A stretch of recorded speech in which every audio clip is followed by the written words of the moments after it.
안녕하세요. 오늘은 그 빌사남의 김윤수 대표님이 뉴욕에 오셔서 저희 회사도 방문하시고 저희 채널에도 한번 출연을 해 주셨는데요. 좀 네. 뉴욕에 대한 어떤 그런 방문에 대한 소감이라든지 네. 부동산에 대해서 서울에서 오신 분들의 어떤 느낌을 좀 들어보고자 이렇게 저희가 한번 자리를 마련했습니다. 네, 반갑습니다. 와서 실질적으로 보시니까 좀 어떤 서울하고 차이점이라든지 아니면 서울에 계신 고객분들한테 네. 말씀드릴 수 있는 부분이 어떤 게 생각이 드셨어요? 일단은 생각보다 가격이 괜찮다. 예. 그 네. 퀄리티에 대비해서 브루클린에서 봤던 거는 정말 저도 깜짝 놀랐고 '이 정도가 과연 이 정도 가격인가?' 하고 되게 음. 놀랐었고, 그리고 좀 최신식으로 다 돼 있잖아요. 그래서 서울에는 좀 그렇게 돼 있는 데가 많이 없긴 하거든요. 예. 그쵸. 뭐 꼽자면 이제 뭐 시그니엘이나 뭐 이런 음. 정도 수준인데, 일단 브루클린에 새로 지은 그런 뭐 레지던셜 보고 되게 좀 놀랐었어요. 네. 예, 놀랐었고, 그리고 저희 그 낡은 건물을 이렇게 리모델링 해 가지고 렌트비가 그 정도 된다는 거에 또 되게 놀랐었고. 네. 네. 예. 그래서 좀 추가적으로 좀 생각하게 된 건, 제가 한국에서 어찌 됐든 뭐 중개나 뭐 설계, 공사까지 이제 하고 있는데 '아, 이거를 뭔가 뉴욕에 할 수도 있겠구나.' 네. 음. 그리고 '뉴욕에서 되게 좀 잘할 수도 있겠다.' 네. 요런 좀 가능성도 많이 봤었던 것 같습니다. 그렇죠. 저 요런 거를. 실질적으로 이번에 오셔서 보셨던 그런 빌딩들이 인제 2021 년에 불과 2년 전에 시장이 아주 어려울 때 망가져 있는 빌딩을 매입해서 네. 이제 레노베이션 통해서 음. 렌트를 주고 안정화를 시킨 다음에 쪼금 더 높은 가격에 안정화된 빌딩을 사고자 하는 분들한테 파는 매물들이었죠. 예예. 그게 아주 좀 보고자 하시는 걸 좀 정확하게 보고 가시지 않나. 음. 근데 인제 아까 했던 얘기에서 잠깐 돌아가 보면 네. 제가 서울에 갔을 때 인제 뭐 팀장님이랑 해서 좀 네. 고급 주거를 음. 봤잖아요. 네. 그때 제가 들었던 생각을 공유를 그때 드렸을 때는 잘 이해가 안 가셨을 수도 있는데 와서 보시니까 그렇죠. 이게 탑 시장이 있고 네. 그다음에 좀 인제 오래된 세 번째 시장이 있고 네. 그다음에 어 이 가운데에 있는 이 세컨더리 마켓이, 음. 그러니까 예를 들면은 브루클린에서 보셨던 네. 그런 아파트 콘도들은 약간 이제 세컨더리 마켓이잖아요. 아주 그쵸. 럭셔리는 아니고. 네네. 근데 그런 시장들 그런 물건들이 되게 탄탄하게 받 이렇게 중간을 잘 메우고 있으니까 음. 이 중간과 탑의 차이가 물론 나기는 하지만 서울처럼 이렇게 급격하게 나지는 않거든요. 네네. 그게 이제 제가 서울에서 봤던 거는 그런 아주 고급적인 시설을 갖춘 빌라 네. 혹은 뭐 펜트하우스 음. 이런 것들이 되게 인제 고 밑에 시장이 없으니까 아주 독보적인 프리미엄을 아주 높은 가격에 누리고 있는 음. 느낌이었거든요. 네네. 물론 인제 너무나 좋은 위치에 있는데 음. 사실 제가 느꼈던 거는 이 중간 고 밑에 바로 마켓이 탄탄하게 유지가 되고 그게 계속 디벨롭이 되면 '간극은 좀 좁혀지지 않을까.'라는 생각은 단순하게 맨하탄하고 서울 강남을 비교했을 때는 그런 생각이 좀. 뭐 정확히 보신 것 같아요. 그러니까 이제 진짜 양극화가 되게 네. 심해졌고, 비싼 거는 계속 좀 비싸게 팔리는데 음. 공급은 또 없고, 네. 그리고 또 중간 뭔가 그런 시장도 좀 뭔가 없는 것 같아서, 좀 앞으로 좀 중간 시장들이 좀 발달되고 좀 그런 게 좀 채워지지 않을까 싶긴 드리면, 지금 만약에 뉴욕에 투자를 한다라고 하면은 어떤 걸 좀 투자하면 좋을지, 네. 뭐 뭐 레지던셜을 사야 되는지 아니면 뭐 상가를 음. 사는 게 맞는지. 근데 이거는 서울의 안에서의 드리는 이야기랑 서울에서 뉴욕을 하시는 분들이랑은 색깔이 완전히 틀린 것 같아요.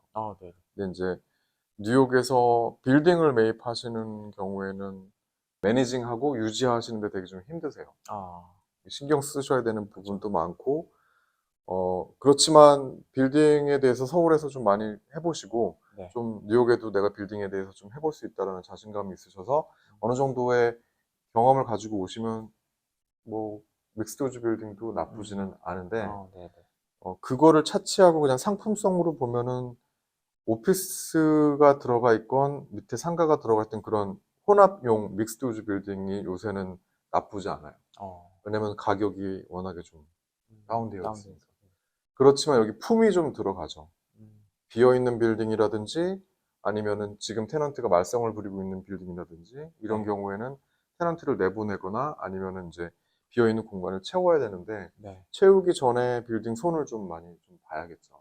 빌딩을 손을 좀 보고 또 인제 주거가 들어가 있는 빌딩 같은 경우도 안에 좀 내부 수리라든지 외관 수리를 좀 하는 부분을 저는 추천을 드리거든요. 네, 그렇게 해서 어느 정도 안정화될 수 있는 조건을 갖춘 다음에 인제 더 많은 렌트 인컴을 인조이할 수가 있는데 네. 그 부분이 제일 어려운 거죠. 음, 그 부분을 정말 믿고 맡기고 하실 곳이 있거나 네. 아니면 직접 오셔서 뭐 어느 기간 동안 본인이 직접 좀 핸들을 하시고 하실 수 있는 분들은 음, 빌딩 시장이 지금은 되게 좋은 기회로 어, 보입니다. 그리고 주거는 사실은 지금 시장이나 예전 시장이나 이 펀더먼털은 같은 것 같아요. 네, 이게 내가 아주 큰 이득을 위해서 산다기보다는 네. 좀 안정적인 부분으로 음, 보시는 거고 인제 사실 그거를 차치하고 캐피럴 게인 자본이득에서 보신다고 하더라도 지금은 나쁘지는 않은 시점이에요. 왜냐면 음, 많은 분들이 이자율이 너무 높아지다 보니까 집을 소유하기보다는 임대를 선호를 아, 하고 네. 그러다 보니까 인제 가격도 많이 좀 떨어진 상황이죠. 음, 그래서 인제 아까 한국 분들이 100% 캐시로 매입하시는 경우가 많다고 말씀드렸는데 네. 그런 경우에는 파이낸싱 해야 되는 부담이 없으시잖아요. 음, 그러니까 아주 좀 그러니까 내고를 충분히 할 수 있는 가격에 사서 좋은 임대를 맞춰서 이 기간을 버티다 보면 사실 이자율이 계속 지금도 많이 올라왔지만 더 이상 더 이렇게 올라갈 수는 없고 네. 어느 시점에는 좀 떨어질 거거든요. 예. 그러면 그때는 사실은 인제 기다리고 있던 매수자 수요가 올라갈 거고 그때 인제 어떤 가격적인 인크리즈를 많이 경험을 하실 것 같아요. 음. 네. 그 만약에 뉴욕에 투자한다라고 하면 뭐 최소 현금량 같은 거 이제 네. 네, 어느 음. 정도면 이제 뉴욕 부동산에 투자할 수 있는지 이런 것도 좀. 저희는 원베드 기준으로 보면 네. 스튜디오도 인제 좋은 물건들이 있는데 이게 스튜디오는 추후에 인제 이거를 매입을 매수를 하고자 할 때 바잉하는 풀이 좀 작아요. 네. 근데 바잉하는 풀이 가장 많은 거는 사실 투 베드룸이 바잉 풀이 제일 많거든요. 원 베드룸에서 빅 원 베드룸에서 투 베드룸까지가 있는데 네. 원 베드룸 기준으로 좀 괜찮은 곳에 투자하신다고 보시면은 150만 불 150만 네 불. 정도로 왜냐면 맨하탄 안에서도 인제 아주 선호되는 지역이 있고 좀 낙후된 지역이 네. 다녀보셔서 예예예. 그쵸. 보셨잖아요. 네. 저는 그 프린시플 자체는 같은 것 같아요. 이제 음. 부동산을 투자용으로 사신다고 하면 사실은 추후에 이런 그런 현금화할 수 있는 그런 어 방법이 좀 쉬워야 되는데 네. 그러려면 임대도 잘 돼야 되고 음. 많은 사람들이 선호를 해야 되잖아요. 네. 그래서 투자로 오시는 분들은 저는 이제 프라임 로케이션에 프라임 빌딩에 프라임 음. 유닛을 사시는 게 가장 그쵸. 안전하고 추후에도 좀 더 많은 이득을 보실 수 있을 거다라고 말씀을 드리는데 네. 근데 인제 요런 부분은 사실 이 연락 오시는 바이어분들하고 서로 간에 인제 어떤 부분이 필요하신지를 좀 정확하게 이야기를 나눈 다음에 네. 저희가 약간 다른 어 부분으로 좀 추천을 드리죠. 음. 근데 지금 말씀드린 부분은 그냥 기본적으로 보시면 어. 예 좋은 위치에 좋은 빌딩에 그 빌딩 안에서도 가장 좀 선호되는 유닛을 네. 하시는 게 가장 좀 안전하다. 그거는 사실 한국 시장이랑 똑같은 것 같아요. 네. 가격은 쪼끔 나가지만 그래도 위치 좋은데 네. 잘 팔리는 동네에 사라고 항상 제가 얘기하거든요. 그것도 뉴욕 똑같은 것 같고. 그리고 그럼 일단은 뉴욕 부동산에 만약에 처음 투자한다라고 하면은 한 뭐 150만 불이면 한 16, 7억 정도 네. 되겠네요. 그 음. 정도로 보시면은 원베드룸 정도 음. 하실 수 있으실 것 그럼 같아요. 임대료가 한 어느 정도 나와요? 렌트 마치면? 150만 불의 기준으로 보면은 저희가 한 7,000불 정도 보시면 될 것 7,000불이요. 같아요. 7,000불. 근데 이제 어 사실 원베드도 좋은 위치에 있는 유닛 같은 경우에는 200만 불이 넘는 곳들도 많이 있어요. 네네. 근데 이제 그 가격이라든지 그러니까 매매되는 가격과 얼마나 오래됐는지 또 얼마나 좋은 위치에 있는지에 따라서 임대료는 좀 상이합니다. 어, 근데 150만 불 기준에 오케이 좀 괜찮은 위치에 있고 뭐 크게 뭐 너무 오래되지 않고 네. 그런 곳이라고 하면 6, 7천 불 정도 임대료를 보시면 될 것 같아요. 그리고 또 아셔야 될 게 이게 또 나가는 비용이 또 많이 있더라고요. 그래서 만약에 네. 한 6에서 7천 불 정도 음, 되면은 나가서 실제로 내가 갖는 게 한 대략 어느 정도 될지. 맨하탄의 콘도는 수익률을 그냥 아주 단순하게 보시면 매입가가 있죠. 네. 그리고 어, 지출 중에 가장 큰 게 부동산 세금, 네. 그리고 그 빌딩 매니지먼트한테 내는 커먼 찰지, 관리비, 네. 이 두 가지가 가장 커요. 음, 그리고 이제 추가적으로 보셔야 되는 게 공실이 났을 때 공실 기간이 있어요. 네. 그렇죠. 그리고 이 임대를 맞추고 테넌트가 무브아웃 하고 나서 다른 테넌트를 맞추는 동안 또 정비해야 되는 정비 코스트가 있고 네. 여러 가지가 있는데 이런 건 다 차치하고 그냥 아주 큰 텍스하고 커먼 찰지만 보고 임대료를 수입으로 본다고 하면 매입가 대비 수익률은 네. 2%에서 2.3% 정도 어, 보시면 될 것 같아요. 음, 다 현금으로 사셨을 때. 네네. 네. 요새는 임대료가 많이 올라서 2.5% 이상 되는 물건들도 있어요. 네네. 예, 근데 이제 기본적으로 가장 좀 평균적으로 봤을 때는 2.5% 미만으로 보시면 될 것 같아요. 임대 수익. 완전 순수익. 네, 그쵸. 완전 순수익. 이것저것 다 떼고. 그래서 아마 요거 영상을 보고 계신 저희 뭐 구독자분들도 계실 것 같은데, 만약에 이제 구독자분들 중에서 뭐 뉴욕 시장에 관심이 네. 있다라고 하면은 그런 절차들은 좀 어떻게 되는지 설명해 주시면 좋을 것 같아요. 네.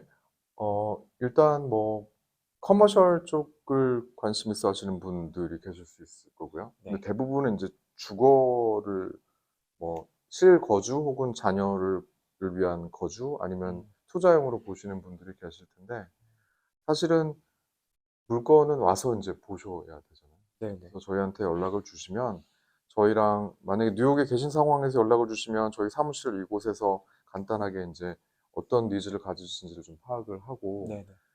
또 인제 서울에 계신 분들은 통화를 통해서 저희가 좀 그런 부분을 파악을 한 후에 음, 리스팅을 좀 보내 드려요. 음, 그러면 인제 '아 이런 가격대 이런 위치에는 이런 물건들이 이렇게 네네. 있구나.'라고 보시고 인제 실질적으로 방문하는 동안에 업데이트된 리스팅을 갖고 저희랑 투어를 하세요. 음, 그래서 한 하루 이틀 정도 투어를 진행을 하시고 네.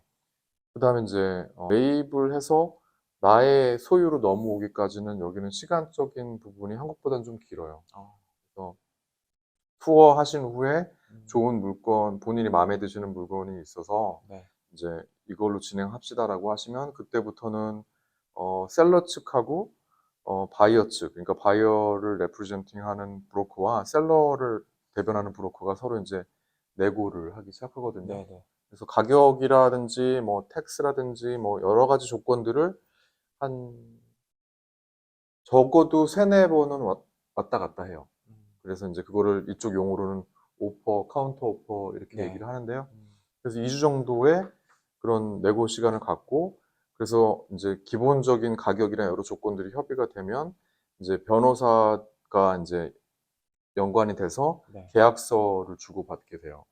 그럼 이제 계약서 내에서도 표준 계약서가 있긴 한데 그래도 그중에 한 4-5 페이지는 좀 자세하게 무엇이 인제 유리한지 불리한지를 판단을 해야 되는 부분들이 있어서 네네. 그런 변호사분들이 리뷰하고 서로 의견 교환하는 시간이 2주 정도 되고요.